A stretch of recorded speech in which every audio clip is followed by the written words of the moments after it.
Yes, please start. Inshallah. Assalamu alaikum wa rahmatullahi wa barakatuh. A warm welcome to everyone joining us this evening for the Aura Magazine discussion meet organized by Aura Readers Club, Kerala. Today's gathering brings together thoughtful discussions on society, mental health, women's empowerment, constitutional concerns, health awareness, labor struggles, and contemporary social realities. Through these reviews and reflections, we hope to encourage meaningful conversations, deeper understanding, and positive social awareness. I am Katral Nada, and it's my pleasure to be your host this evening. Let us begin this beautiful session by seeking blessings through the recitation of the Holy Quran.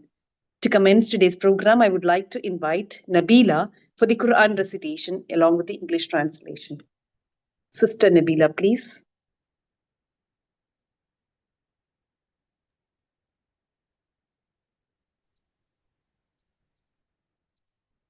السلام عليكم ورحمة الله. أعوذ بالله من الشيطان الرجيم. بسم الله الرحمن الرحيم. يا أيها الذين آمنوا كونوا قوامين بالقسط شهداء لله ولو على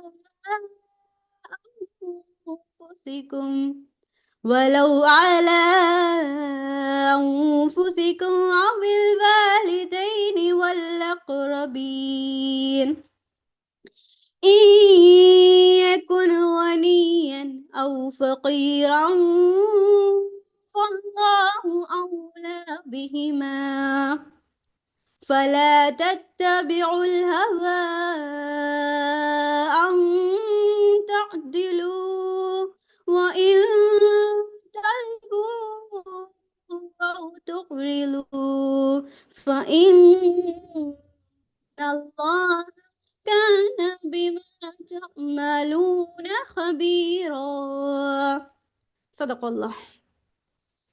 In the name of Allah, the most gracious, the most merciful. O you who believe, stand firmly for justice as witnesses for Allah. Even if it is against yourselves, your parents, or your close relatives. Whether one is rich or poor, Allah is more worthy of both. So, do not follow your desires lest you fail to be just. And if you distort justice or refuse to uphold it, then indeed Allah is fully aware of what you do. Thank you. Assalamu alaikum wa rahmatullah. Jazakallah khairan kathira, Nabila, for the beautiful recitation and the translation that reminded us guidance, wisdom, and reflection. Now, I invite Shaima S., sub-editor, Aura Magazine, to deliver the welcome address. Sister Shaima, please. Assalamu alaikum. Greetings. Good evening to everybody. So my name is Shaima. I am the sub-editor of Aura e-magazine and have been since the inception of the magazine. And I won't take up much time. I firstly would like to thank everybody who has taken out their precious time and effort and has made the effort to go through the magazine because, it is a period where everybody tells you that the written word is dying. It is a time for video. It is a time for shorter content that people do not have the patience to read.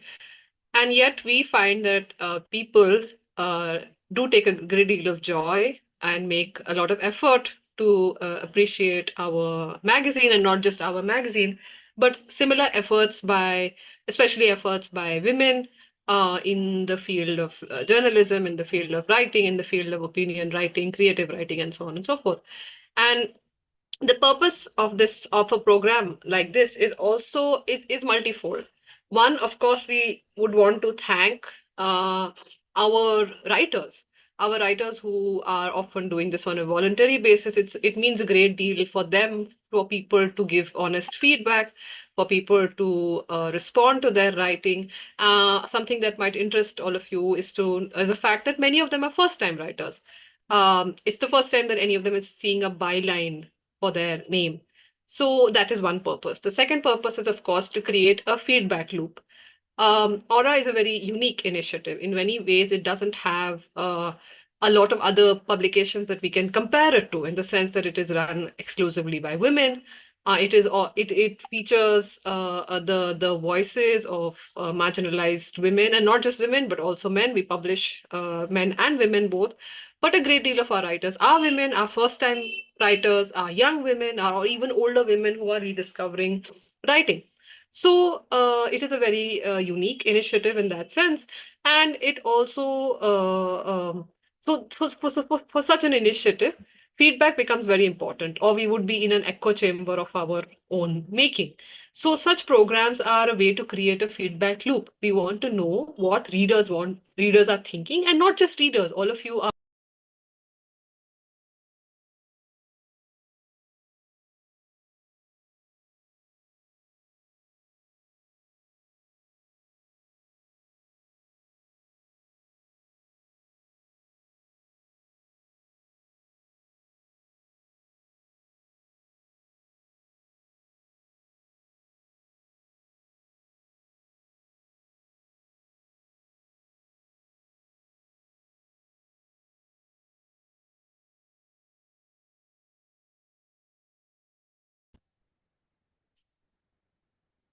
Sorry, Can you hear me now? Yeah, you're audible. Yeah, just give me a second. So as I was saying that many of our writers are first-time writers.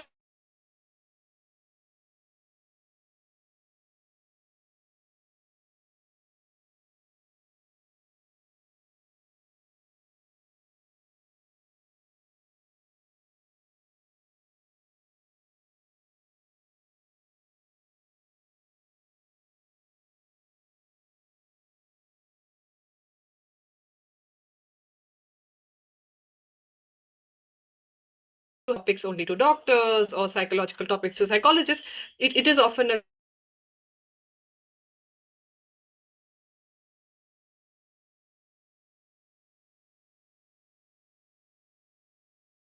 yeah.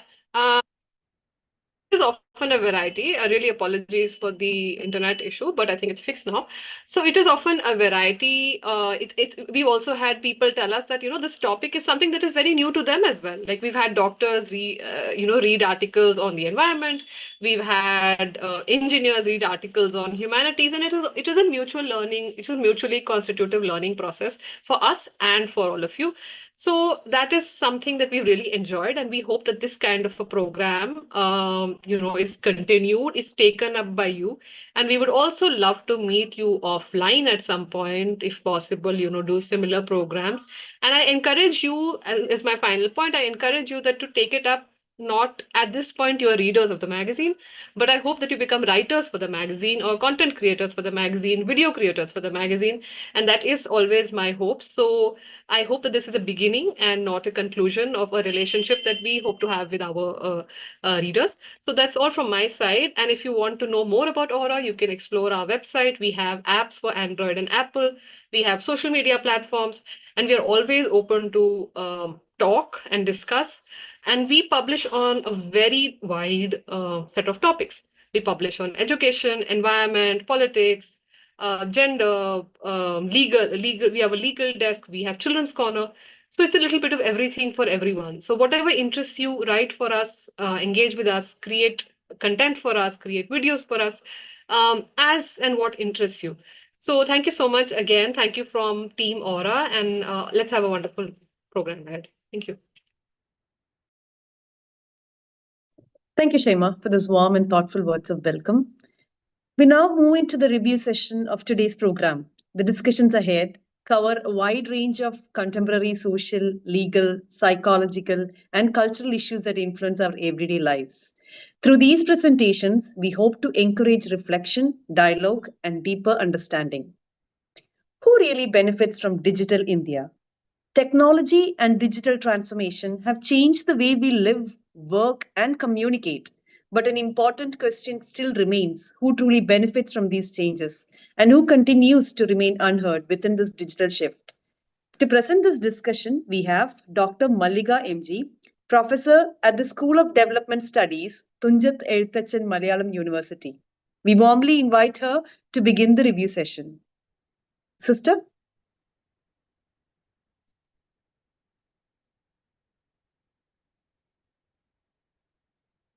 Hi, thank you. Am I audible? Yeah, you are audible. Yeah. Perfect. Yeah, thank you for inviting me to this discussion. And the first article which I have read, who really benefits from Digital India? That's the one article I selected. Today, I would like to speak about the article and raise some important. It raises some important questions. Who really benefits from Digital India? This article is really relevant because we are living in a time when everything is becoming digital. As we know that now some kind of digital internet problem occurs. So we will hear something only about this kind of what the person is trying to say. We will get only a little bit.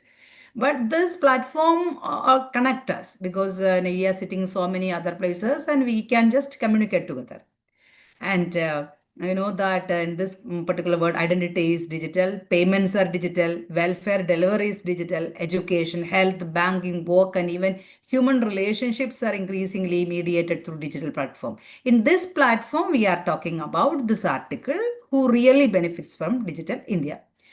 And I found this article is really interesting because in this digital world, we definitely should think about this kind of things because the people, while just I had collected some data from Kattanaikan tribal community in Kerala, in Wayanad, I found that their literacy rate, basically, if they want to read and write, said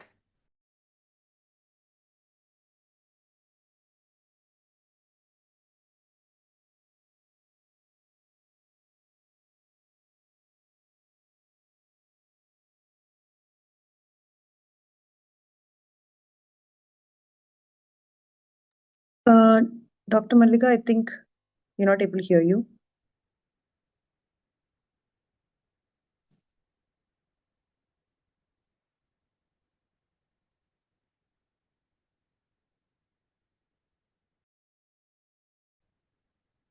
I don't think she's on the call anymore. Yeah. She's back. She's back. Wait. Okay, yeah, got it. because of some kind of the power issue. I forgot to charge my laptop. That's why. Sure, no problem. Okay. So then I found that actually that literacy means those who are able to read and write, that percentage is only 55%. So what about this digital inclusion of these particular people? So that matter is discussed really in this article. We say that technology brings efficiency, transparency, speed, and development. But the article asks us to pose and think. It asks a question that is often ignored in the fast moving digital world. What happens to those who are not fully included in this digital system? The article is not against technology. That's very important to understand. It does not say that digital systems are useless or bad. In fact, technology has improved many lives. It has helped in faster payments, better communication, easier access to information, and more efficient governance. But the article argues that technology becomes dangerous when it is treated as more important than human dignity. One of the strongest points in the article is the example of Aadhaar-based exclusion. It mentioned the case of a woman in Jharkhand who was denied ration after repeated biometric authentication failure. This is not just a technical problem, it's a question of survival. When a person is denied food because a machine cannot recognize her fingerprint, we must ask, has the system failed or has the person failed? The biometric machine may say no match found, but that does not mean the person does not exist. It only means the technology has failed. A server may be down, a GPS photo may not be uploaded, a fingerprint may not match, an OTP may not come, a bank transaction may fail.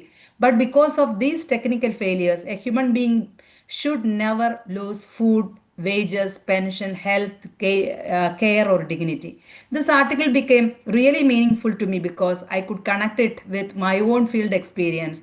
During my visit to Malappuram, I met a tribal woman who had returned from MNREG work because they were not able to upload GPS photographs. Because of that technical failure, she did not get work that day. She was present, she was willing to work, her poverty was real, her need was real, but the system could not record her presence and therefore she was denied work. This shows the real problem in digital governance. If the system does not see you, you may become invisible. And once you become invisible inside the system, providing your existence become harder than it should ever be. This is not simply a problem of technology, it is deeply human and a social justice issue. The article beautifully explains that digitalization changes the way people experience dignity. When people have to prove again and again who they are, not to a human being who can listen, but to a machine that simply rejects them, it becomes dehumanizing. There is no space to explain. There is no room for context. There is no recognition of lived reality. Slowly, people may start feeling that they are problem. They are the problem, not the system. That's where the real damage begins. We must understand one thing carefully. Efficiency does not only mean speed. A system may be fast, but it excludes the poor, the elderly, the tribal communities, daily wage workers, persons with disabilities, and digitally illiterate people. Then it's not truly efficient. True efficiency should be just, democratic, and humane. The system should not only work quickly, it should work fairly. The shift to a cashless economy also raises similar questions. For people with smartphones, internet access, digital literacy, and regular bank accounts, digital payments may be convenient. But for a small vendor, an elderly person, a daily wage worker, or someone who lives in a place with poor network, digital payment can create fear. What if the phone stops working? What if the payment fails? What if money is deducted but not received? What if the account gets locked? For poor people, one failed transaction is not a small inconvenience. It can create panic. It can affect the trust in banks and government system. The article also points to a large issue, data. Today, data has become one of the most important resources in the world. We often think that social media, apps, digital platforms, and even AI tools are free or cheap, but they are not really free. We pay with our information, our choices, our habits, our location, our interest, and our behavior. This does not mean data is always bad. If data is used wisely, it can improve healthcare, education, welfare delivery, planning, and public service. But that kind of use we are not seeing because in here, this digital world, we doesn't have population, we doesn't have how many persons who are living very poor in remote places. These kind of data, if is there, then that means the governance would be very easy and the justice, we can just create justice very easily. But that kind of data use is not happening. But if data is controlled by a few powerful corporates or institutes, it can increase the concentration of economic, political, and social power. Those who control data can influence markets, politics, public opinion, and even human behavior. The article also discusses artificial intelligence. AI may look objective, but it is a machine. But AI learns learns from data, and data comes from society. If society has inequality, discrimination, caste bias, gender bias, class bias, religious bias, or regional bias, AI can also reproduce those inequalities. The danger is that discrimination may now appear as a technical decision. Earlier, discrimination could come from a person. Now it may come from a system, and because it looks scientific, it becomes harder to question. For example, if a job recruitment system is trained on old data where men were mostly selected for leadership position, the AI may also prefer male candidates. If a loan system is trained on data that favors people with formal salaries and property documents, it may reject women, informal workers, and poor people. If a welfare system assumes that everyone has stable internet, clear fingerprints, and digital literacy, it may exclude elderly people, manual workers, tribal communities, and rural poor. So the real question is not whether technology is good or bad. The real question is who designs technology, who benefits from it, who is left out, who is accountable when it fails. Digital India should not mean only smart cities, online payments, apps, and biometric systems. Digital India should also mean that last person in the village, the tribal woman going for MNRG work, the elderly person waiting for pension, the daily wage worker withdrawing money, the ration card holder standing in front of the biometric machine, all are protected. Development cannot mean moving forward by leaving them behind. We need technology. India must develop technology. In the coming world, countries that dominate technology will have greater power. If India wants to develop, we definitely need digital system, artificial intelligence, data infrastructure, and technological innovation. But this development must be inclusive. It must be democratic. It must move with the weakest, not just with the most connected. Therefore, what do we need? First, we need human alternative. If biometric authentication fails, there must be a manual verification. If GPS uploads fails, workers should not lose wages. If digital payments fails, there must be immediate support. Basic rights should never depend only on one digital method. Second, we need accountability. When a system fails, someone must be responsible. People should not be sent from one office to another without answers. There must be clear grievance redressal. Third, we need strong data protection. People's identity, financial, health, and welfare data should not be collected and used without safeguard. Fourth, we need digital literacy and local support. Governments cannot introduce digital system and expect everyone to adjust immediately. There should be local help desk, community digital workers, simple language support, and special assistance for elderly people, tribal communities, rural women, persons with disabilities, and digitally excluded groups. Fifth, we need to question systems before they become unquestionable. Once a system becomes normal, it becomes difficult to challenge, even when it is unjust. That's why discussions like this are important. In conclusion, the article reminds us that technology was meant to serve people, not filter them. It should not quietly decide who gets access and does not. It should not make people invisible. It should not force the poor to prove their existence again and again before a machine. My own view is simple. Technology is important, but human dignity is more important. We need digital India, but it must be just digital India. We need efficiency, but with democracy. We need data, but with equality. We need innovation, but with responsibility. A truly developed society is not one where systems are fast while people are left behind. A truly developed society is one where everyone moves together and reaches together. Thank you. This is the article. I just reviewed it and I had just included my opinion. And I think this is 7 minutes. No, it's over. Thank you. Thank you so much, Dr. Mallika ma'am, for those insightful analysis on the realities and the reach of digital India currently. Thank you. Thank you for those words. As conversations around success and productivity continue to grow louder, mental health often becomes a silent struggle hidden behind achievement and expectations. This session invites us to reflect on the emotional cost of constantly trying to keep up. Our next speaker is Habiba Hussain TK, consultant clinical psychologist and founder of Hope Caps Alua. She is also associated with Wings Kerala and the Minority Welfare Directorate, Government of Kerala, with experience in counseling, psychotherapy, and behavioral interventions. We warmly welcome her to present today's review. Sister Habiba, please. Thank you so much, Nada. Assalamu alaikum.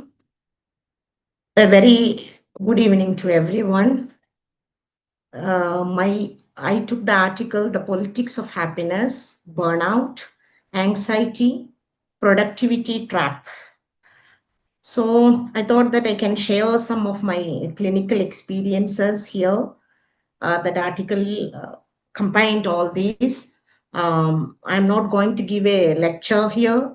I just want to share a few of the stories that typically narrated in the that article. The stories are from my counseling room, from the ordinary people who look perfectly all right, perfectly fine, outside, but inside they were tired. They were very tired.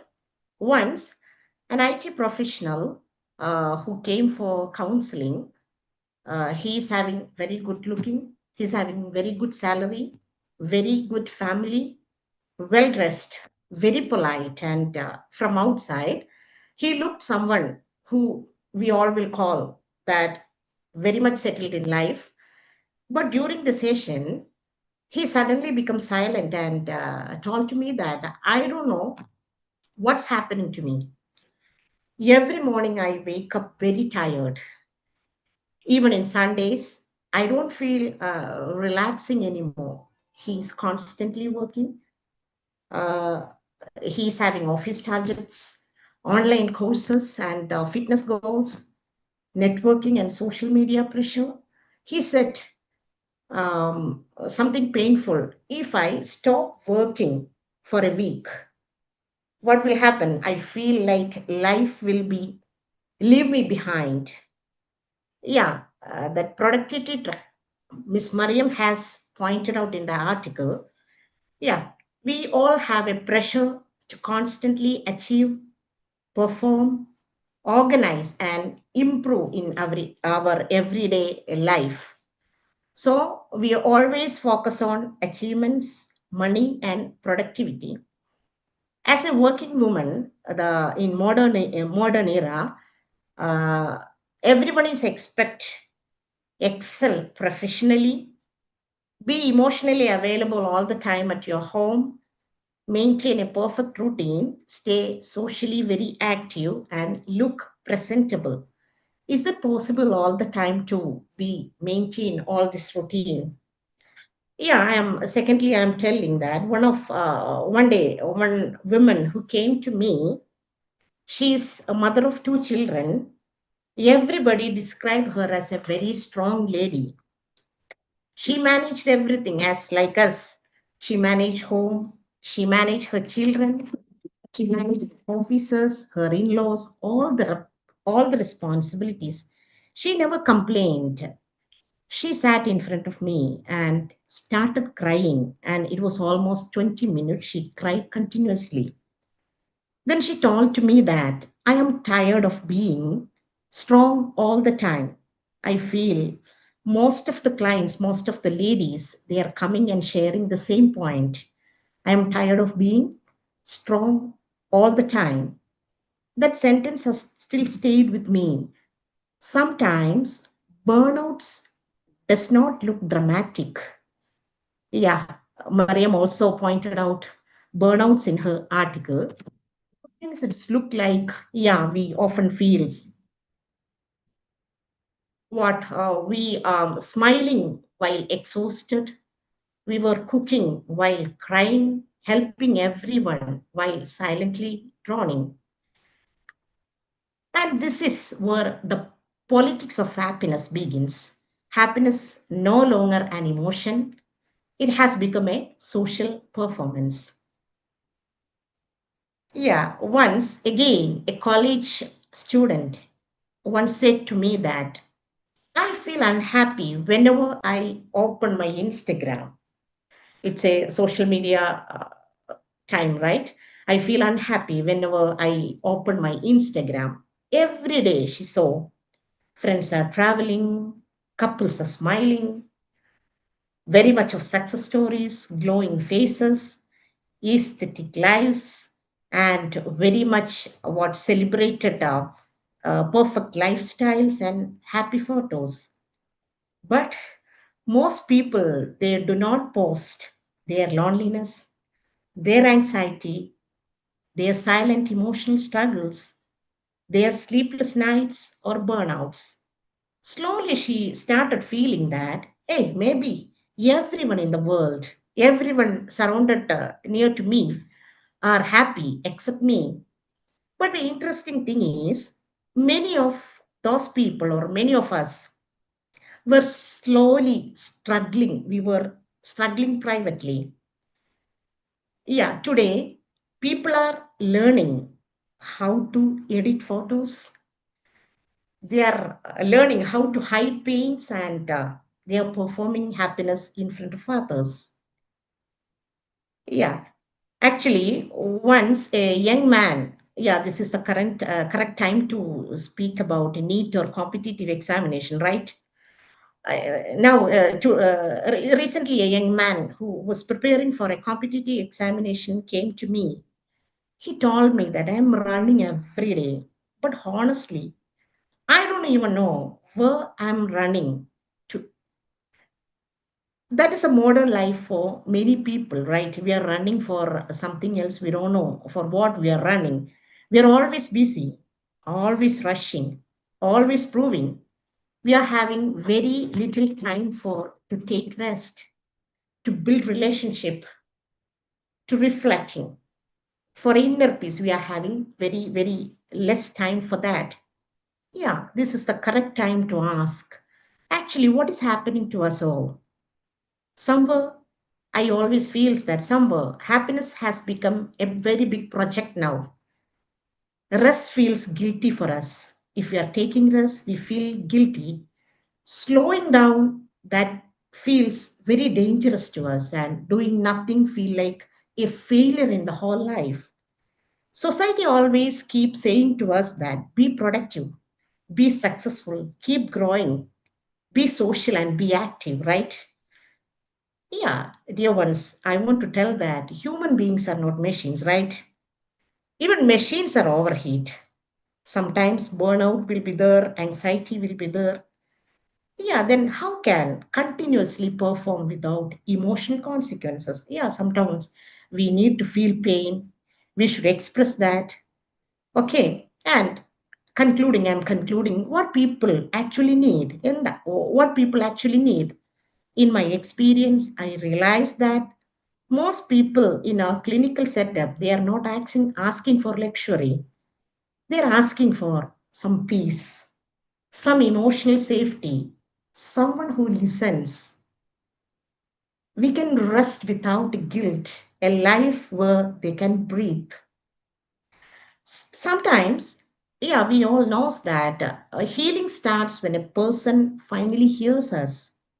We are missing such kind of friends or characters in our life, right? You do not have proof worth every single day. So I am concluding, maybe happiness is not, that is not constant achievement, endless hustle, or looking always perfect online.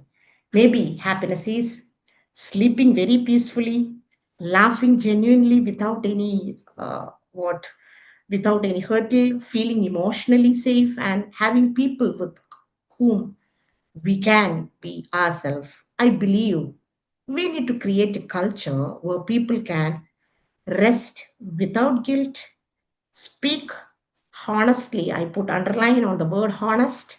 Speak honestly about mental health, set healthy boundaries, and live without constantly proving their worth. Because life is not only about surviving deadlines and achievements, it is also about living with peace, meaning, and emotional balance. With that, I conclude. I'm thanking for giving me such a wonderful opportunity to speak something about that article. Thank you so much. Thank you, Habiba ma'am, for that insightful session and reminding us the importance of emotional well-being in today's fast-paced world. Thank you. Women's empowerment is often discussed in society, but this review encourages us to look deeper into the realities hidden behind public narratives and appearances. Our next presenter is Anisha Badran, an experienced educator with expertise across CBSE, ICSE, international, and state syllabi. She holds a postgraduate degree in English literature and has also contributed to editorial work, content development, and student publications with a strong focus on creativity and clarity. I warmly welcome Anisha ma'am to present this review. A warm good evening to everyone. Hope I'm audible to you. Yeah. Am I? Yeah. Thank you so much for your wonderful introduction, ma'am. Though I'm an experienced, it's actually my privilege to have been given an opportunity like this to speak a few words amidst a lot of experienced people like these speakers. I'm so happy. Thank you so much. So you have already mentioned about my topic, women's emancipation, unveiling the mask. So the first two speakers, Malika ma'am and Habiba ma'am, they have already given me some beautiful and good insights so that I could add up to my topic. And before proceeding, I would like to mention that both the weather condition, my health condition was quite at a pause, so it might experience, technical issues. So please do apologize. So as my topic, women's emancipation, unveiling the mask. So there is two important questions or two important, phrases or words used here: emancipation and empowerment. So as you all know, empowerment, we have been hearing this word for a long couple of years. Ever since I had taken up my literature, I have been hearing this word, and I have even contributed a lot of publications and writings based on this empowerment.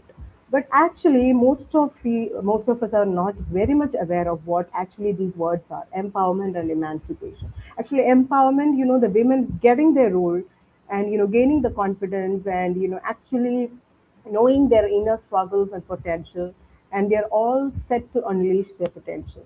And at the same time, emancipation is giving them the liberty and giving them that actual freedom to just do and undertake their role.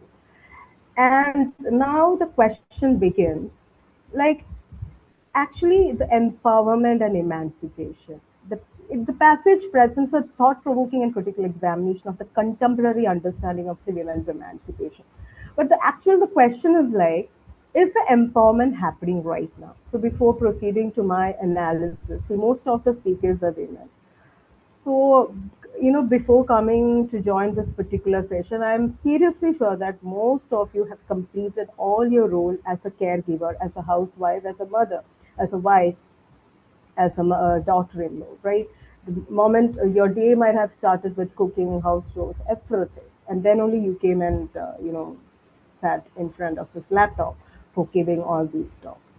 So the first question is, being a caregiving role, with a caregiving role, these empowerment are almost restricted. And one of the important issues is that, women's empowerment is seen as a threat to the traditional family, societal expectations. And, they even feel that it's a cause of increased gender-based conflict. So definitely the empowerment is not happening. And now I would like to go to the review session of, this the topic which I have taken. So rather than going line by line, I would like to just add up my points in each paragraph. What are the major points? So I would like to add up on that. See, and the first session is like about the freedom of choice. Actually, the women are not getting a freedom of choice. It's like a reality or illusion. And because, the strongest arguments in this passage is that the idea that freedom today is often selective, actually. The society celebrates women who pursue high-powered career roles. Like, doctor profession, CEO profession, everything is glorified, actually. But at the same time, the role of a caregiver is, facing subtle criticism, or, it is seen something as not something which is very much glorified. And at the same time, have you ever noticed that is one of my viewpoints, like we might have seen some of the celebrities, just forget about the celebrities, certain, people or certain women, doing some traditional role, they might be excellent in their own field. But unless and until they are glorified as high profile career women, they're not being given enough appreciation actually. So this empowerment doesn't come from inside. Empowerment is just a selection, whereas other people are giving them a little bit of highlight, and the others are deciding where the empowerment actually, wants to be highlighted. And that was the first viewpoint that I would like to give. And then a broader example can be seen in education and career path also, because well, women today have access to diverse fields, societal expectations still push them towards, certain acceptable professions, so limiting the authenticity of their choices. And the next point is about commodification of women. Commodification, this was an important and striking word that I just came across.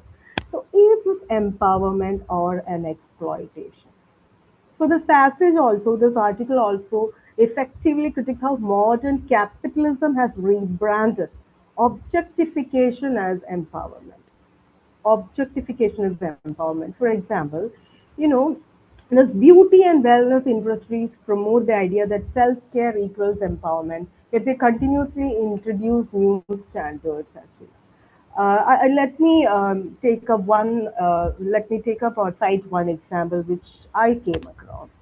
There was a celebrity. I don't want to mention her name. She was downtrodden and mentally shattered, and she was not at all happy with her. She was already a celebrity, but after the marriage, she was not quite happy with the married life. And after a long, long year, she came back. And actually, I have often, gone through the reels, and the media is, vehemently focusing upon the way she dresses after she came back as a divorcee. Like, once she used to wear some traditional clothes, and she was a so-called, good woman inside her home, managing her children and husband. And after that, a point of time, when she wore some modern clothes and she started doing makeup and all, the media is focusing on that. And they are just tagging it, they are giving a tagline as empowerment. So actually it is not empowerment, it's like commodification. The women body is objectified. And that is something which is not very much accessible. And the next point that I would like to mention is, yeah, very much the superwoman burden of having it all. This is one of the best, and at the same time the best thing which I have come across. Because burden of having it all. I would like to say that we women actually we are doing that adding up role, because empowerment is happening, emancipation is happening, but it's just an adding up role. If you become a CEO also, at home you have to manage everything. After that, you add up a job as a CEO. You're completely exhausted. Too much of expectation. The moment you just wipe out all of those roles and then come up to CEO, again you will be definitely judged. You will be given, and you will be under the prejudices. So you have to definitely, it is just an adding up role that you are doing, even if you're coming up as an empowered lady. The women are really exhausted. And still now, others are setting some societal norms for us women to be empowered. And the next point is, an additional perspective that I just pointed out in this particular article is, the role of media and technology. So as we already had, two prominent speakers, and the first speaker, Malika ma'am, she also defined how the media and the digital, technological things, influences. So this passage, there is a critical factor influencing modern emancipation of the role of digital media.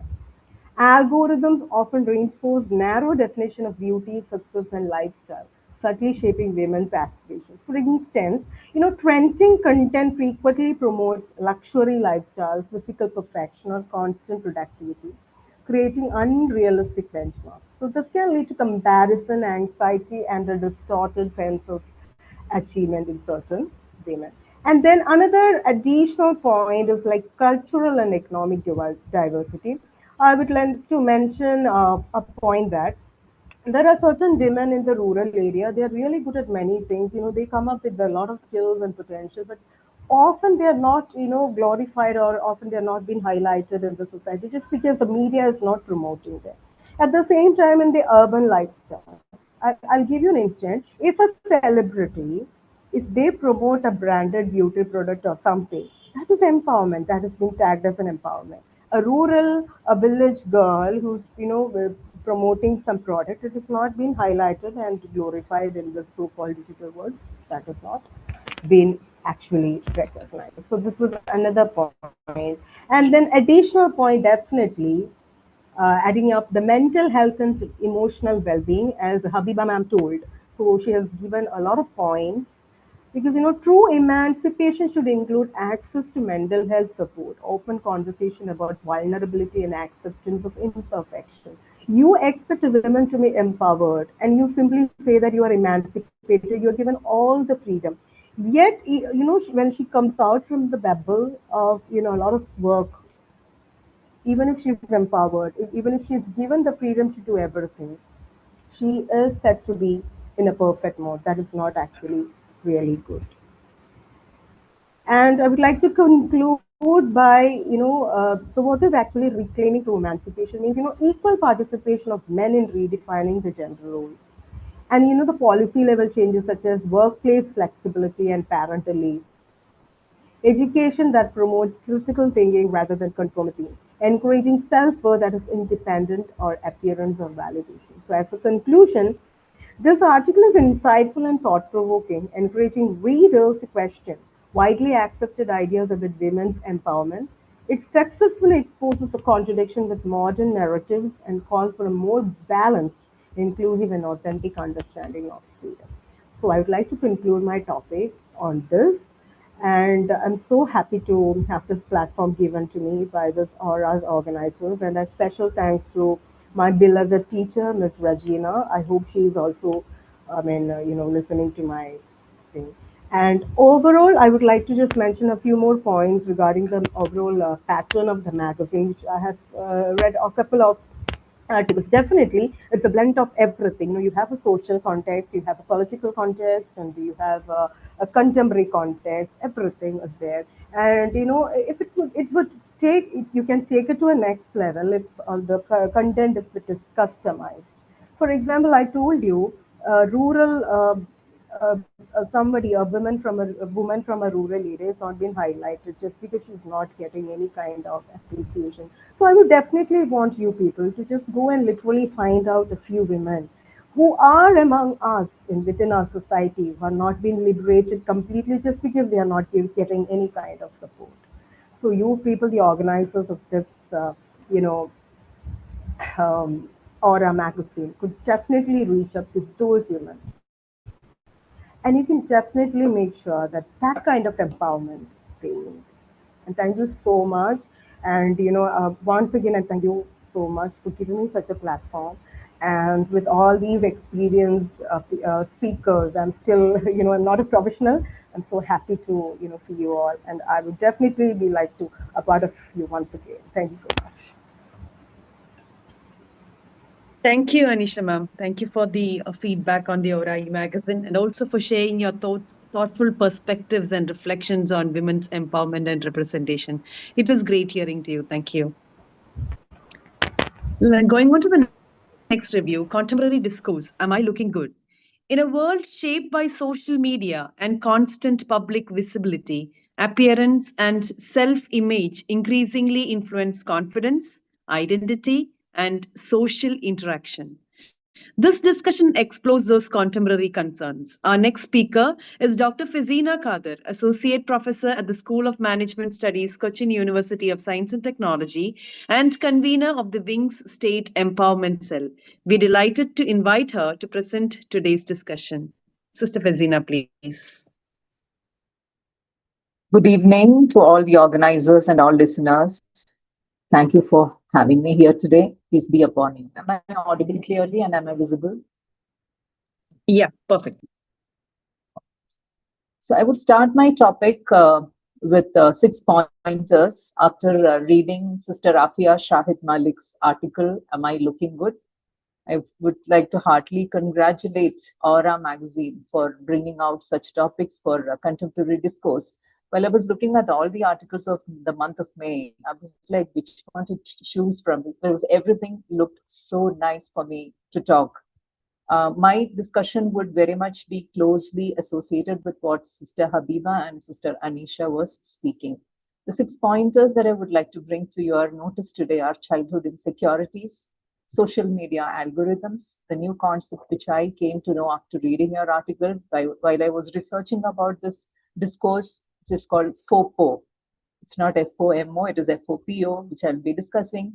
The fourth one is self-awareness. I will also introduce a group of people called pleasers, and I will conclude this topic with the term confidence. Am I looking good? Some of us started asking that question much earlier than we should have. I was a little girl in the early 80s, probably not even 10. When after a tiny sprint around my neighborhood one evening, I ran up to a neighbor auntie and I asked her, "Have I become thinner?" She reminded me of it recently. This has completely erased from my mind. And honestly, when she told that to me recently, it hurt a little. A child who should have been carefree was already worried about her body, shaped quietly by the comments at family gatherings, classrooms, and playgrounds. And it grew with me to college, to workplace, and till now. Maybe that's the thing about childhood insecurities. We don't really outgrow them. We just become adults who hide them better. While it was body image for me, for the rest of them, it would have been their skin tone or hair texture or shape of the nose or whatever. We have to explore that. Fair and lovely. So I come from an area which is called marketing management. I teach marketing management and consumer behavior to MBA students at the university. So I keenly watch brands.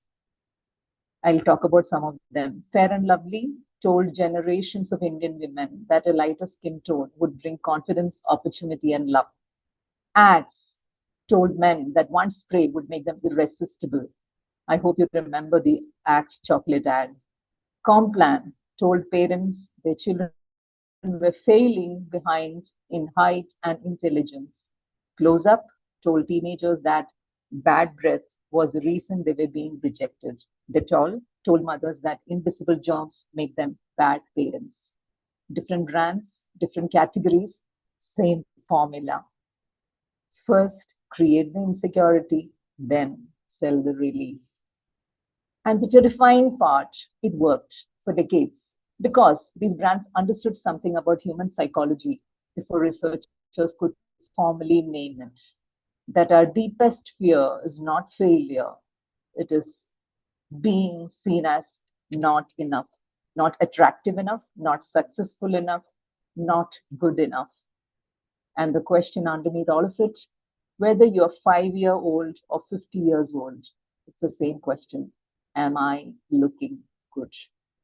Now, social media has given this machine a faster engine and a far more personal address. Every scroll is a curated gallery of people looking their best, filtered, lit, captioned. Every brand now has a direct line into the moment of self-doubt. What advertising used to do to us once during a television commercial break back in our childhood, the algorithm now does to us 400 times a day. I'm not joking. Psychologist Michael Gervais, his article I read in the Harvard Business Review before coming for this talk, he has named for what drives all of this, which is called FOPO, fear of other people's opinions. And writing in the Harvard Business Review, he argues it may be the single largest restrictor of human potential today. The biology is straightforward. When external validation works, when the post lands, when the rules approve, when the comment comes in, the brain releases dopamine. We feel safe, we feel seen. Briefly, we feel enough. The reward is real. What is exactly what makes the dependency so hard to break? But here is what is interesting and slightly unsettling. We assume the solution is to know ourselves better. More introspection, more journaling, more self-reflection. Tasha Eurich, an organizational psychologist, she studied nearly 5,000 people over 4 years, and she found that only 10 to 15% of us are genuinely self-aware. Most of us believe we know ourselves quite well. The data says otherwise. This is from the article she wrote in the HBR Harvard Business Review in 2018. She identifies 2 types of self-awareness in her article: internal, knowing your own values, what drives you and what depletes you, and external, understanding how others actually experience you. And being high on one tells you nothing about the other. They are almost entirely unrelated. She describes and she introduces this group of people called pleasers, people so tuned into how they appear to others that over time they make choices that look right from the outside but feel completely hollow from the inside. I would argue that social media has industrialized this particular group, the pleaser. When we notice this need for approval in ourselves, our instinct is to ask, why do I feel this way? Why does one comment affect me so much? But Yorick, she says in her article, why often traps us in imagined explanations? The better question is, what? What situations trigger this feeling? What patterns do I notice? That smallest shift from why to what, she argues, moves us from overthinking to genuine self-awareness. Then there is what happens when we fall short, because we will fall short. Another article that I was reviewing, Serena Shen, her research at Berkeley, she found that after failure, most people either blame others or become harshly self-critical. But self-criticism, she says, doesn't improve us. It reduces motivation. It distorts how we see ourselves. What actually helps us is self-compassion, treating yourself with the same honesty and the same kindness you would offer a friend in the same situation. How difficult, though it is easily said, right? Far from making people weak, self-compassion made them more motivated, more authentic, and more willing to improve, according to this article in 2018 by Shen. And underneath all of this is what we call confidence, which Amy Gallo wrote in the Harvard Business Review. It is not built from outside in, it has to be built from inside out. The approval seeking loop gets this exactly backwards. It tries to generate confidence by collecting validation first, which cannot hold because it depends entirely on what other people happen to feel on a given day. The path that actually holds starts with honest self-assessment, deliberate practice, and one simple shift in the question you're asking from what will they think of me to what value do I bring? When you realize your value to others, confidence stops being about self-promotion. It becomes about purpose. A very thoughtful discussion that we are having in the Harvard Business Review by Gallo. So let us come back to where we started. Fair and Lovely has rebranded as Glow and Lovely. We all know that.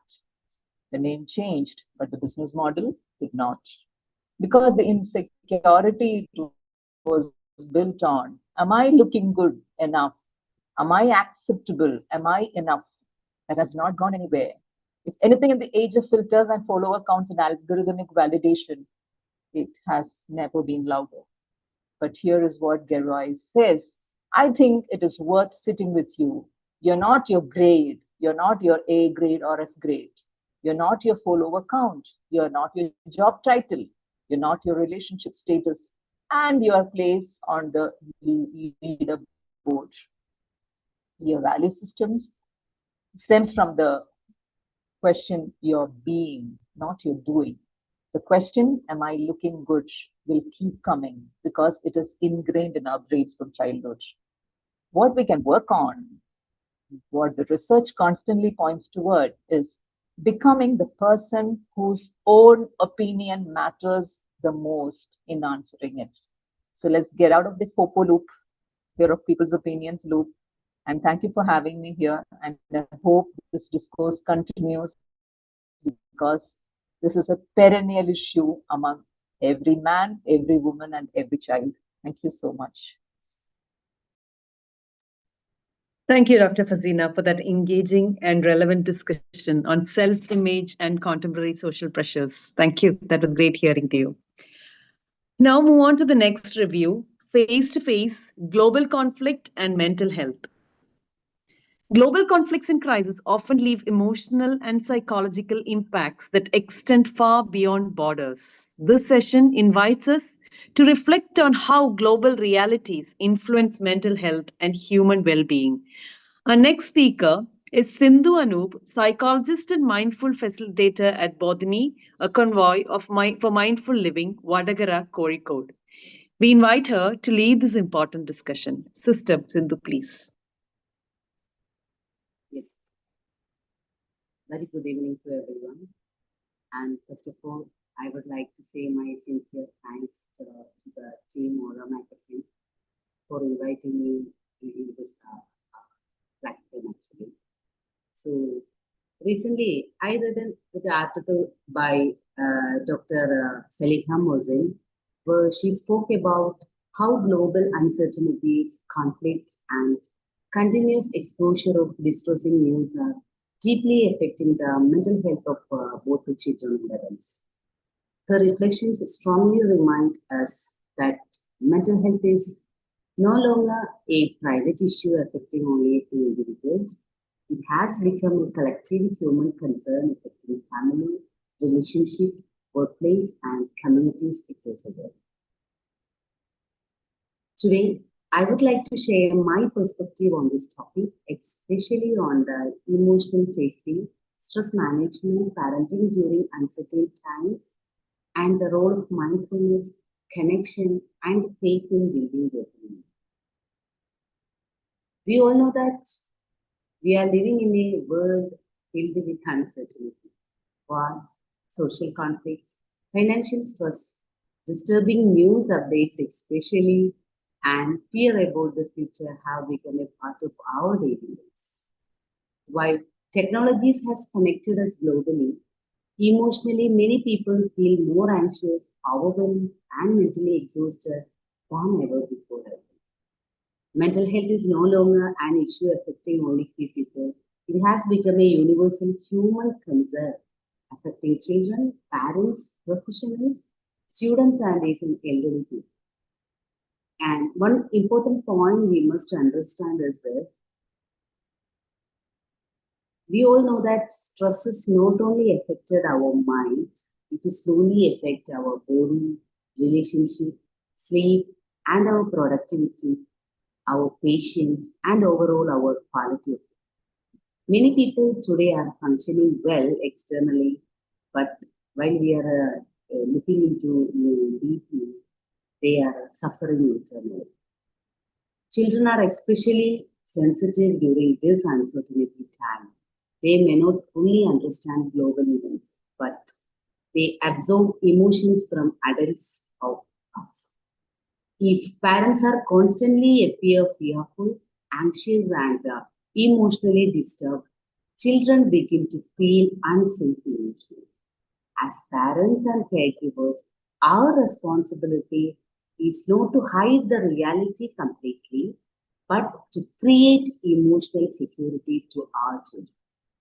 Actually, our children need calm communication, reassurance, predictable routines, emotional connection, and feeling that, yes, during this pandemic also I'm safe. We must also be careful about excessive exposure of news and social media around you. Continuous negative information can create fear of their mind. Instead of panic, children need guidance. Instead of confusion, they need reassurance.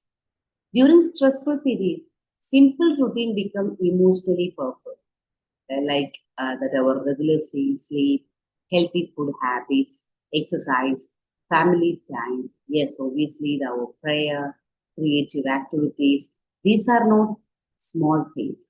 They help regulate our nervous system and create stability.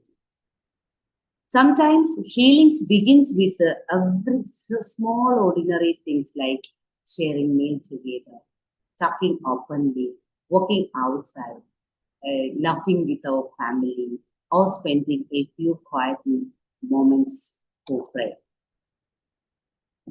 Many people, including us, including me, are coping with the stress through overthinking, emotional withdrawal, unhealthy eating pattern, or constantly scrolling on the social media.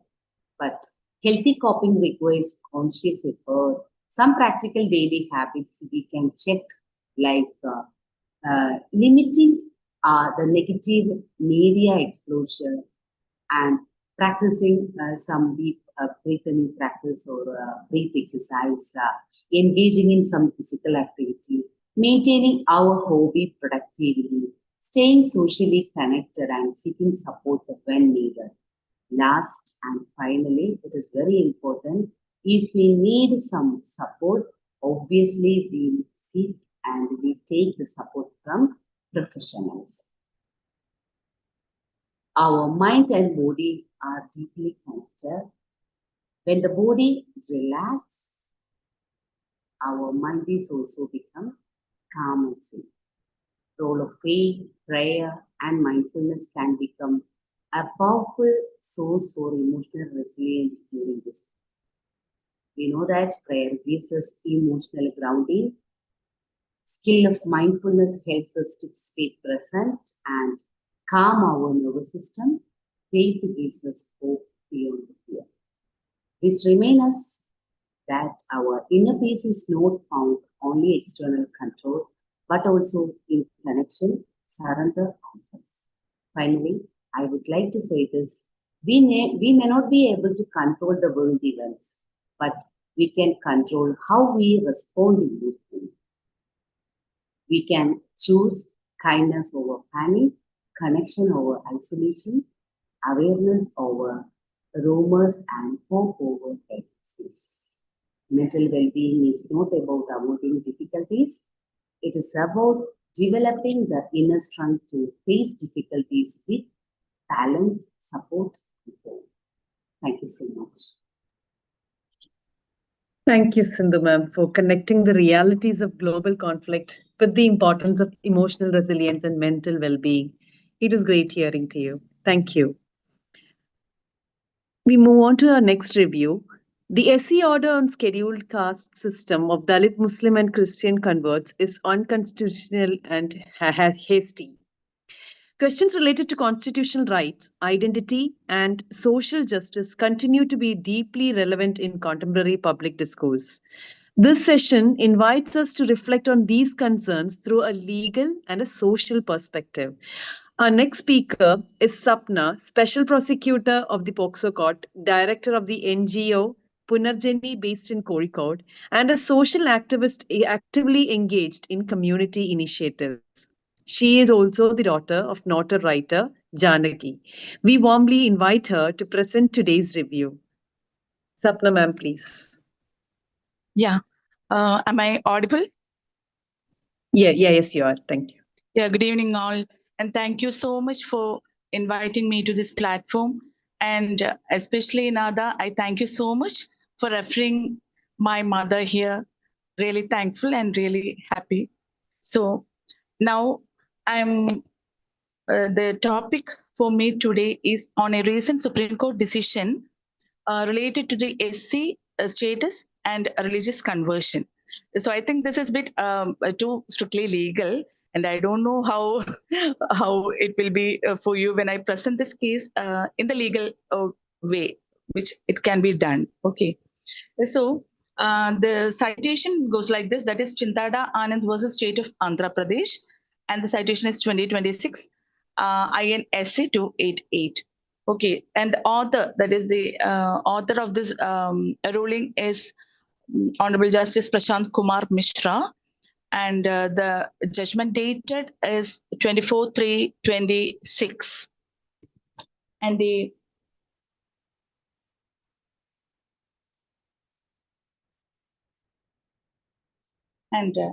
here the core legal issue is: can a converted Christian from an SC family claim protection under the SCST Prevention of Atrocities Act 1989? So here the appellant, that is Chintada Anand, he is a pastor who belonged to Madiga community SC by birth and later got converted to Christian. That is just before 10 years as on the date of incidents, which led to the registration of FIR. That is, there were two incidents. It all started in the month of December 2020 when he started receiving abusive calls, threatening calls, and all. And it ended, the first incident was on 3rd January 21, where he was abused, verbally abused, and he was slapped by a group of people in front of the prayer hall. And the second incident was on 24th January where he was wrongfully restrained, he was dragged and then intimidated, and it led to the registration of FIR 8/2021, Chandol Police Station. And under the sections, that is SC/ST Act sections 31R, 31S, which means that is 31R is for criminal intimidation, 31S is for insulting or humiliating a person by naming his caste in a public place. And also offenses under IPC, that is 341, that is for wrongful restraint, 506 intimidation, and then 323, that is injury. I read with 34, that is joint liability. He was attacked by a group of 25 persons along with respondents 2 to 7 persons. So it goes like this, that is there were about 34 persons who attacked him on the second, that is the principal incident which happened on 24th January 2021. And the charge sheet was filed in the month of April, and the special court took on file as SC 36/21, against which an appeal was preferred by the miscreants, that is the accused persons, in the High Court, and for quashing of the proceedings by claiming that the appellant, that is the Chintada Anand, was a convert who now belongs to Christianity for the past 10 years, and he can claim no protection which is given in the SC/ST Act. And the High Court of Andhra Pradesh quashed the proceedings. That is, the FIR itself was quashed, and against that order, the appellant approached the Supreme Court, and that is the matter which I am presenting before you all now. So, as said earlier, the core legal issue was that whether a converted Christian was can claim protection under the SC/ST Act.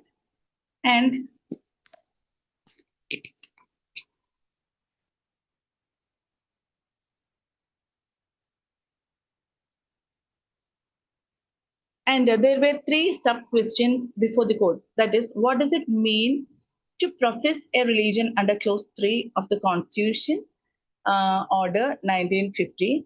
And does Clause 3 of 1950 Order create an absolute bar to SC status for converted Christians? And can a state government order override a presidential order issued under Article 341 of the Constitution? So there, on the side of appellant, what we submitted was this conversion is a matter of faith, and it is a matter of right and not a matter of faith. That was the first ground taken by the appellant. And we had a document to support our contentions. That is, there was a government order which stated that even after conversion, GO of AP, which stipulated change of religion shall not operate as a bar from securing the rights of given by the Act. So that was the one document to support our contention before the Honorable High Court. And also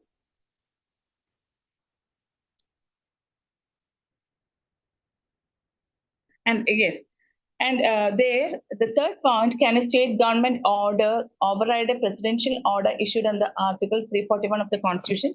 The Supreme Court held that an executive order doesn't override presidential order issued under Article 341. So that was the point answered to the third question. And also, a detailed discussion was held on the definition of profess. That is, to profess a religion under Clause 3. The profess was in detail discussed, and the professes was defined as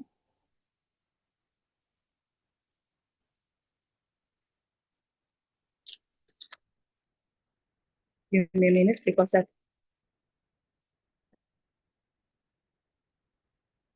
Yes. Para 37 of the order defines the word profess.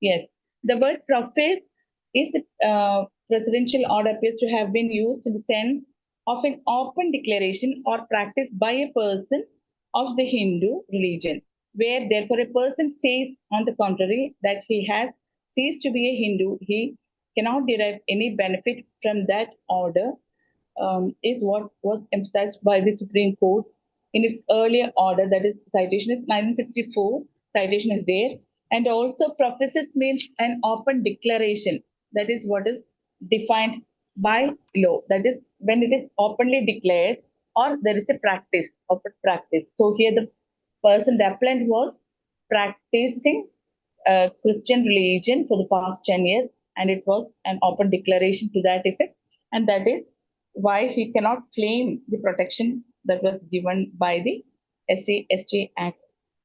So that was the contention of the respondent, and also the respondent contention, the Honorable High Court, as per the respondent's contention, held that Christianity didn't recognize caste system, and also with regard to the other, so in that way the SC/ST Act was not attracted, and also the other crime, that is wrongful restraint, then intimidation, which was registered as under sections according to IPC, was also quashed, stating that no witnesses was consistent in their statements, and also there were no independent witnesses to support the case of the appellant. So in that way, both the SC/ST Act sections and the IPC sections was quashed by High Court, and the same was also the finding of the Honorable Supreme Court when it decided on the question whether a converted person can claim the protection. And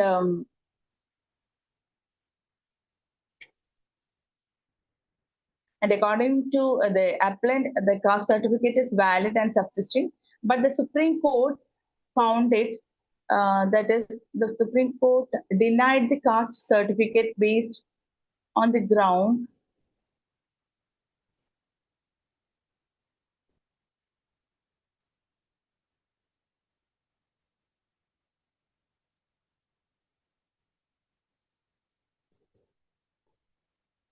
here the Supreme Court rejected the GO, saying that it didn't specifically mention when he got, whether he was reconverted to Hinduism or whether it was accepted by the community. So in the absence of those two things, the Supreme Court rejected the government order also, which showed that his caste certificate was rejected by the Supreme Court. So, in the end, this High Court decision was upheld by the Supreme Court. And when the profess test was applied to the appellant, the foundational bar that the grounds for upholding the High Court decision was that there is no SC status, first of all. Then the court noted that Christianity, by theological foundation, does not recognize the institution of caste. Denominational distinctions in Indian Christianity are theological, not caste-based. And also, the profess test was applied to this case, to the appellant. Appellant served as pastor for 10 years, conducted Sunday services, and was treasurer of Pastors Fellowship. That was a finding. And constitutes an open and public declaration of the Christian faith. So he professes Christianity under clause 3. And that's the Supreme Court confirmed that High Court was right in quashing SC/ST proceedings, and the appellant cannot be a person aggrieved under the Act. Quashing of these charges was proper in law. So Sister that was the Sapna, conclusion. Sorry to interrupt, but yeah, we're running out of time. Can we conclude shortly? And yeah. And my take Thank is you. that we have Yeah, done thank a you. lot of preparation and have written here and there and also had a PPT presentation. So I'm taking bit time. And my take is that, see, it is unjust to those who suffer caste based insults even after conversion. The impact of this Supreme Court ruling is very unfortunate on such people, and also because that wrongfully protects the such persons, the guilty, and also caste is a social status, but faith is personal, and it is also protected um, by Articles 25 to 28, and so there is a violation of fundamental rights therein. So that is my take on that ruling. Thank you. Thank you. Thank you so much, Sapna ma'am, for presenting such an important constitutional and a social perspective with clarity and insight. Thank you once again. We now come to the next review for the day, Health Inherited in Blood, Why Thalassemia Demands Awareness and Prevention. Awareness plays a vital role in prevention and early care, especially when it comes to inherited health conditions and that impact families and communities. Our next presenter is Dr. Manju J. Manoj, a social anthropologist whose research focuses on livelihoods, gender, migration, and developmental studies. Her academic and field experiences bring together social awareness and community-centered perspectives. I now invite her to present the review. Manju ma'am, please. Good evening, everyone. I'm Manju, a social anthropologist by training. This is my first time here with Aura. Thank you for having me here with this vibrant panel. So when I decided the topic, when I got the topic, thalassemia, I was thinking, I'm no expert in the topic. So I was thinking, how would an anthropologist approach the topic? How would an anthropologist see the disease?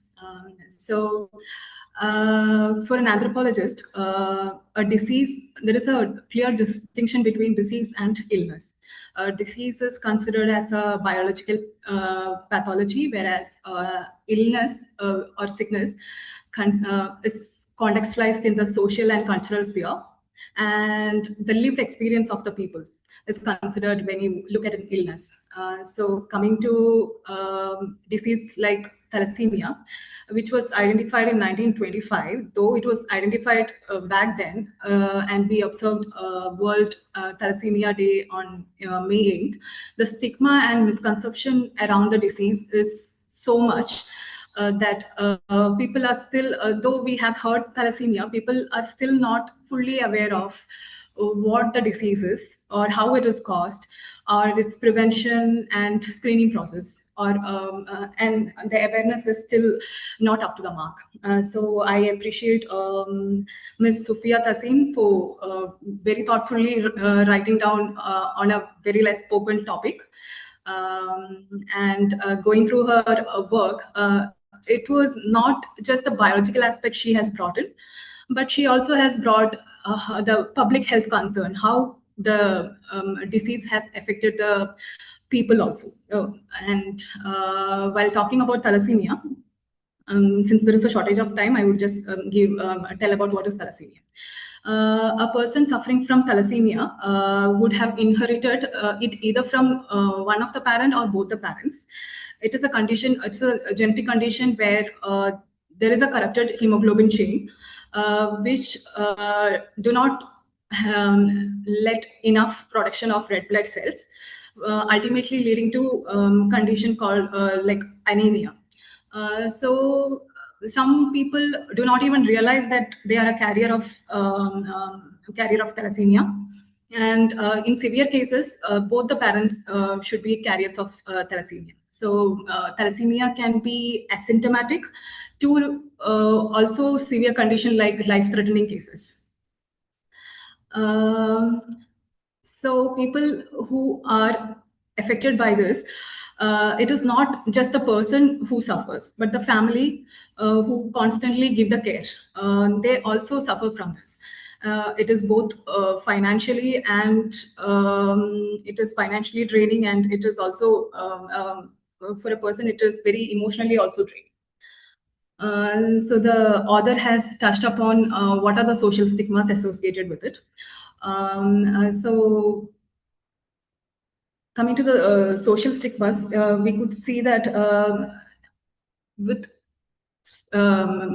proper awareness, people can do carrier screening. They can also go for genetic counseling, understand, do a blood test and understand before marriage or during pregnancy that whether they can choose to go ahead with the pregnancy, or they could be at least prepared for it, because it is a huge responsibility to have a child who is suffering from severe thalassemia. So what I felt was, while reading the article, she has touched upon the social aspects, but haven't come across more cases or case studies from Indian scenario, like what people are facing. Taking the case, every year 60,000 babies are born with thalassemia. In India itself, there are studies like done by Subhadra Chattopadhyay from West Bengal. So she has studied and she has told that in the culture, thalassemia was seen as, they call it as spoiled blood. So that word itself shows the stigma that is associated with it. And for potential marriage alliances, they hide it because they think that they might not get especially for women, that they might not get a alliance. Also, there is other studies by Maya Unitan. She has done a study in 2023. And she says that there is, in northern India, there is a group where it speaks about parental activism. There is constant restraint in getting blood transfusion on time, and there is inequitable access to these resources, that parents have to form a group and have constant parental activism for bringing up and surviving their children through this condition. And talking of this, I think the gender aspect also, the gender lens also we should see, where women often is more burdened and they get the more blame. So those gender aspects we cannot forget when we are dealing with such a issue like thalassemia, and where we need proper awareness. Likewise, in taking the case of India, Anthropological Survey of India has published a work saying that there is a high frequency of thalassemia among tribal population of India. And they have weaker access to these health sector, and most of the time screening is never done, and they are like excluded from this medical healthcare system, and they are most marginalized among the thalassemia people with the thalassemia condition in India. So these are the cases which says us that there are people with thalassemia in India, and people should have more awareness, and they should get the due attention and due care system which they are bound to get. They should not be excluded. So instead of the stigma associated with the disease, the author itself say that it's a social responsibility we should take. So I hope her work makes at least a few people think about it, and give the extend a helping hand and support those family. And also, the people who are suffering from the disease have the confidence to survive through the disease, live through it. Thank you. Thank you, Dr. Manju. Thank you for creating that awareness on such an important health issue and emphasizing the value of prevention and informed understanding. We now move on to the next review. May Day echoes the struggle and triumph of Indian workers in the modern era. May Day reminds us the dignity of labor and the countless struggles that shaped workers' rights and social justice across generations. Our final reviewer for today is Janaki P., an advocate and entrepreneurship development professional with extensive experience in legal consultancy, social development, women empowerment, and community initiatives. I invite her to present the May Day special review. Advocate Janaki, please. Good evening to all. May I audible to you? Yeah, yes, you are. Okay. The topic, she well explained the present scenario of workforce who is facing or suffering from our fellow beings. We know that the May Day activity started in, or May Day was originated in with the activity of 1886 in Chicago. A certain group of workers tried for their 8 hours work. That is 8 hours work, 8 hours leisureness, and 8 hours rest. On May 4th, there is a bomb blasting by the workers to the police and the civilian, and a lot of civilians passed away. From that onwards, we are later we commemorate with that incident. May Day is celebrated. With this incident, the labor force, the workforce get a vast right of 8-hour duty. But this situation is not at all changed in certain areas, especially our author, Mrs. Sahir Nasir. She will explain that what is going on among the workforce, including the new era workforce gig workers. We know that the recent days, the Swiggy workers, Uber workers, they were all protest for their right. But the Sorry to interrupt, Swiggy- Janaki ma'am, but if you wanted to switch on your video, I think it is accidentally switched off. Sorry for interruption. Okay. The gig workers, especially from Uber, Swiggy, Zomato, online workers, they protest for their right. Recently, we read it in several newspapers. But we know that for the end of the 18th century as and the first half of the 19th century, the situation of the workforce is so pathetic. But at the present scenario, we know that the workforce became dignified and glorified at a certain extent. They can demand what is to be going on, and they can be the decision maker for certain areas of workforce.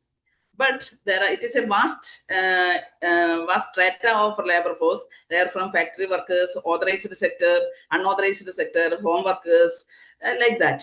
But they come into a workforce as joined by under the trade unions. Various trade unions are there. They come into the trade unions and they become the bargaining capacity, and they are the bargaining negotiable power they have. So at present scenario, that much of issues or that much of bad marks is not there for the workforce. For example, we can go through the present workforce scenario in Kerala. We are waiting for them.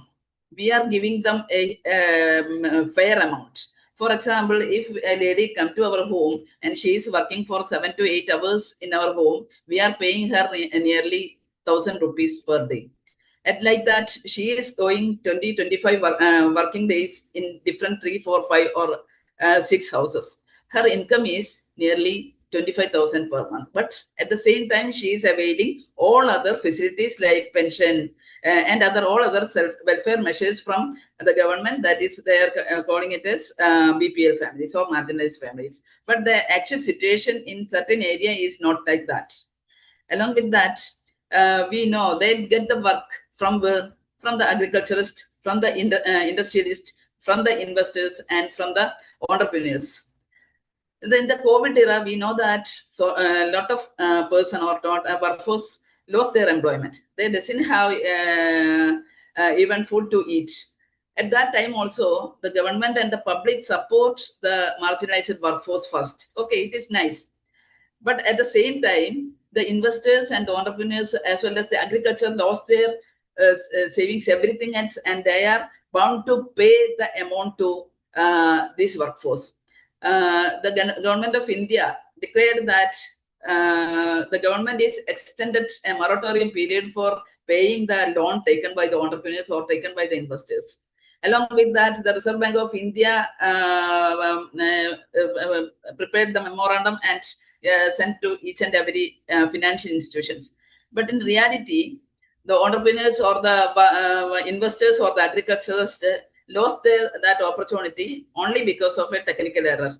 The technical error is that only they didn't make a default during the before 6 months of COVID period.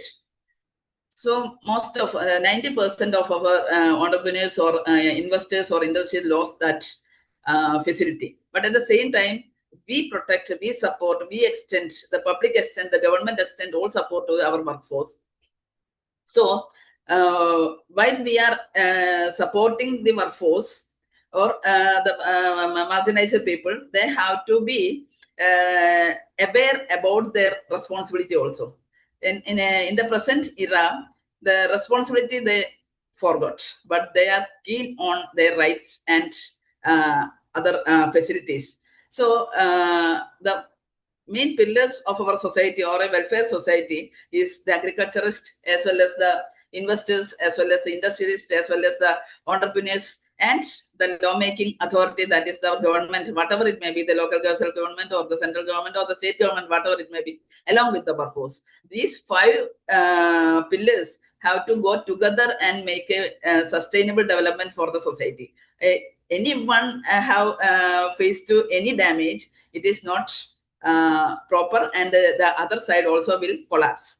So the present scenario, we can say that in our 28 states, it is entirely different. We can say that Kerala is like that, but the same rule is extending all over India, but the implementation of the same rule in different states is entirely different. That is why we can say that the workforce or the labor force is marginalized, and they are facing so much of hardships. That is our author, Mrs. Sahir Nasir, clearly explained 2 more case studies, one from the home workers and one from the Uber driver.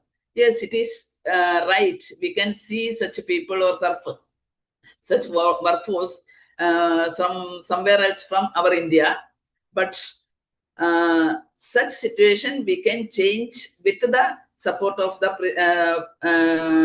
prevailing laws of the state as well as the central. So law has to be, we people know that we have nearly 29 labor laws in India, different labor laws. Recently, that is the 21st of November 2025, these 29 labor laws amalgamated to the Code of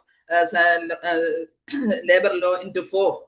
In such, that code also is, we can say that it is good, or we cannot say that it is bad like that. Because if the implementation is not proper, it will adversely affect the workforce of our India, our society.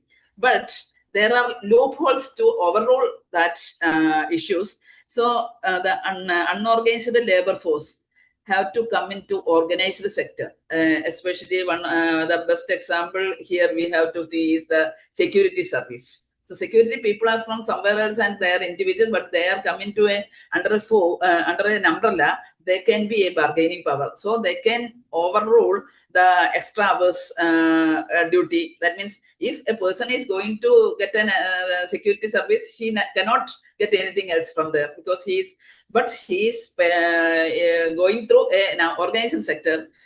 We people or the law itself is saying that he have to be paid double for the extra hours. So it is good, but we have to, or the other authority have to implement like that. Otherwise, this Code of Labor laws, the recently implemented in Kerala, it was not just started to implement. It has to be implemented recently. Otherwise, the law itself spoil the working condition and their living standards of our workforce. So we can't say that it is same all over India or all over the nation, but that situation is there with the 5,000 or 10,000 rupees earning by a member. they cannot move towards to get their education, get their food and clothing and everything else. But if they are coming to a organized sector, they can claim for their extra work, extra hours, double. So they are interested to get it. So we have to implement the law like that. Otherwise, we cannot say that the struggle, we are remembering the struggle have carried out in the past years. We have to remember that is we know where we were there at. And now it is the result of the such struggle we are, or our counterparts or our society is availing all this legal protection. So implementation is very important. Otherwise, these laws never good for anything else. This is the situation. The author critically examine and generally stated all parts of our labor force, including the farmers to the gig workers. But at the same time, we have to remember the one who give employment to them. They have their right also. That right also has to be implemented, also has to be protected through the law reforms. Thank you, ma'am, for inviting me to be with you people. Thank you very much. Thank you so much, Advocate Janaki, for that meaningful reflections on resilience, struggles, and contribution of workers in shaping the society, and at the same time reminding us of our responsibilities as well. Thank you. Thank you to all our presenters for sharing such valuable insights and perspectives through today's discussions. Each session offered something meaningful for us to reflect upon and carry forward. We now move to the next segment of the program. We now invite Samina Afshan, editor, Aura e-Magazine, for the editor's comments. Sister Samina, please. Thank you, Nida. Good evening, everyone. The chief editor and sub-editor of Aura, our esteemed and learned panelists for today, the organizers and our viewers of today's program. May peace and blessings of the Almighty be on all of you. It's a privilege, actually, and a joy to listen to all of you at this Aura Readers Club Kerala gathering. On behalf of Aura Monthly e-Magazine, I extend my heartfelt gratitude to everyone, all of you, the readers, the speakers, the thinkers, the participants who have joined us this evening. Aura took its first step in March 2021. It began with the vision. The vision not merely to publish articles, but to revive thoughtful conversations, nurture intellectual engagement, and strengthen voices rooted in values, compassion, and social consciousness. Our tagline, if you have seen, reviving feminine strength. It's not just a slogan, actually. It is a commitment to creating spaces where women's intellect, experiences, and leadership are recognized and celebrated. Today's Readers Club event beautifully reflects this vision. We are honored to have with us an inspiring and diverse panel of women from different professional and intellectual backgrounds. Social anthropology, we saw today, law, psychology, education, academia, public service, and empowerment initiatives. From all walks of life, you're there. Your talks and reflections definitely encouraged our viewers to think deeply, speak responsibly, and contribute meaningfully to society. When scholars, educators, psychologists, legal experts, and social thinkers sit together like this in dialogue, something powerful happens. Conversations usually move beyond headlines and become opportunities for understanding, reflection, and transformation. I believe this is especially important in our present times. You must have noticed that Aura, unlike the idea of a typical women's magazine, like how we see typical women's magazines that often limit themselves to fashion, celebrity culture, superficial lifestyle trends, all that we must have seen. Aura e-Magazine, unlike those things, engages deeply with the questions shaping contemporary society. It creates space for meaningful conversations on identity, spirituality, social changes, ethics, family, education, community concerns, legal issues, and intellectual and emotional lives of women today. That is because Aura does not underestimate its readers. It recognizes women as thinkers, contributors, nurturers, and change makers in society.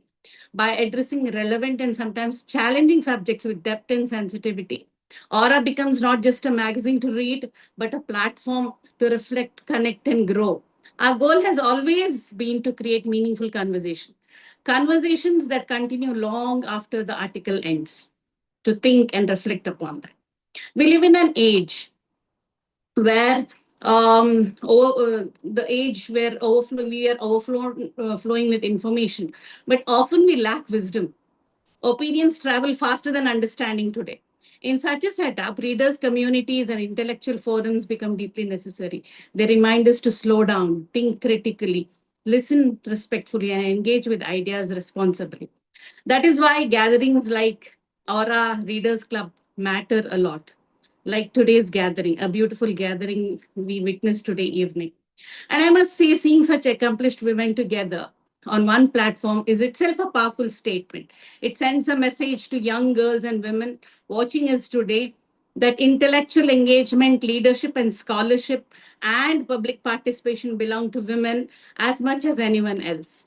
At Aura, we believe reading is an act of empowerment also. A reader is never passive. Every meaningful book, article, or discussion, we know that it shapes the way we see the world.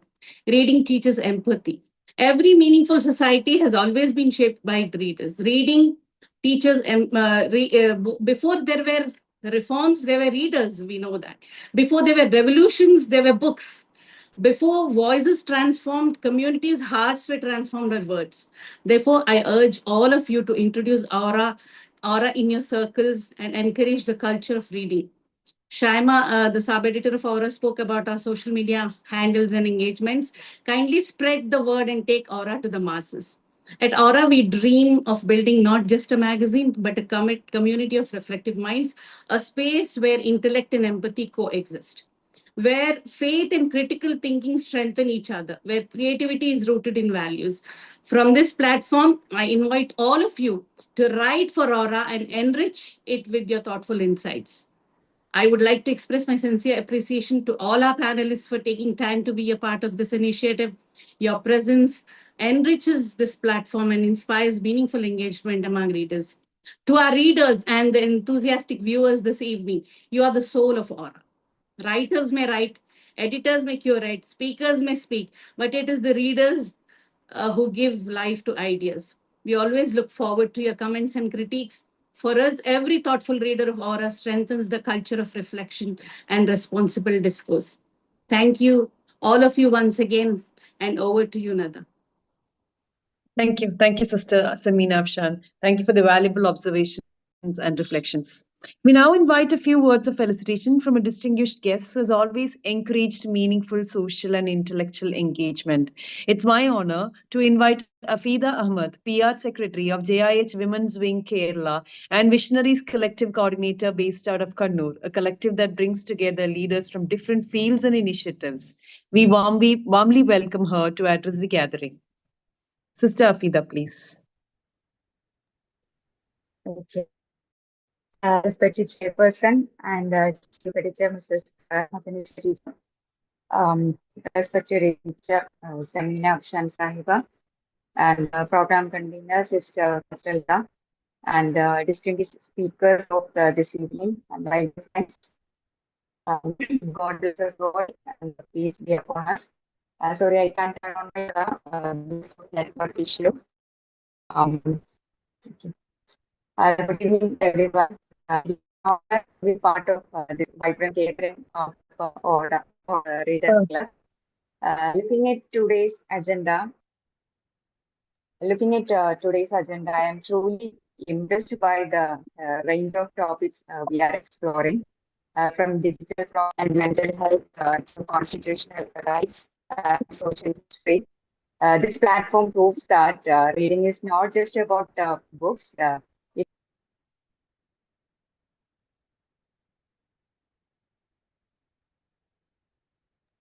I think we have lost you, Afida.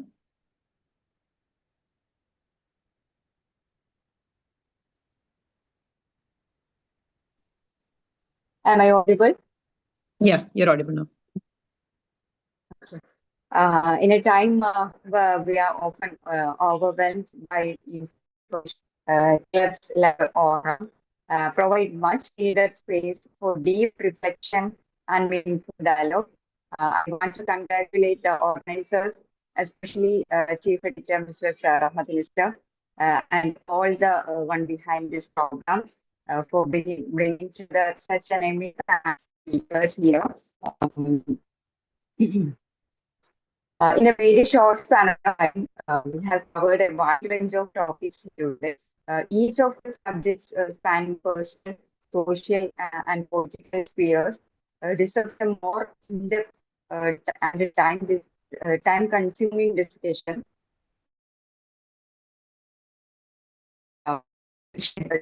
Excellent.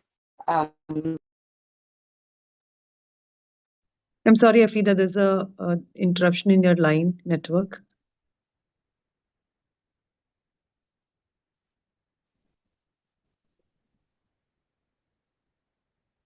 Okay.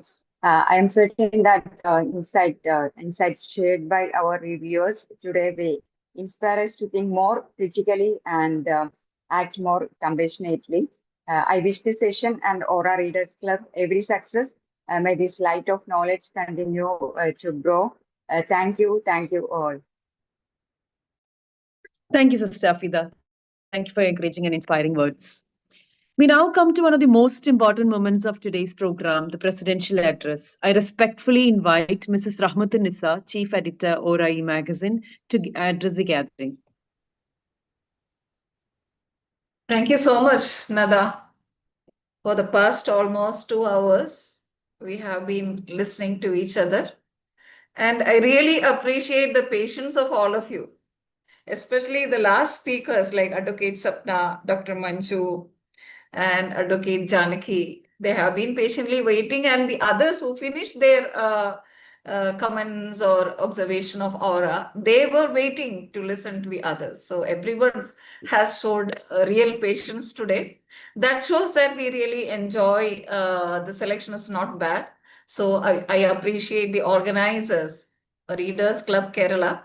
This is a concept, the Readers Club is a concept as has been explained by Shaima to bring more really thinking people to read Aura and comment upon it so that it automatically serves as a feedback mechanism through which we always see. Excellence is a journey.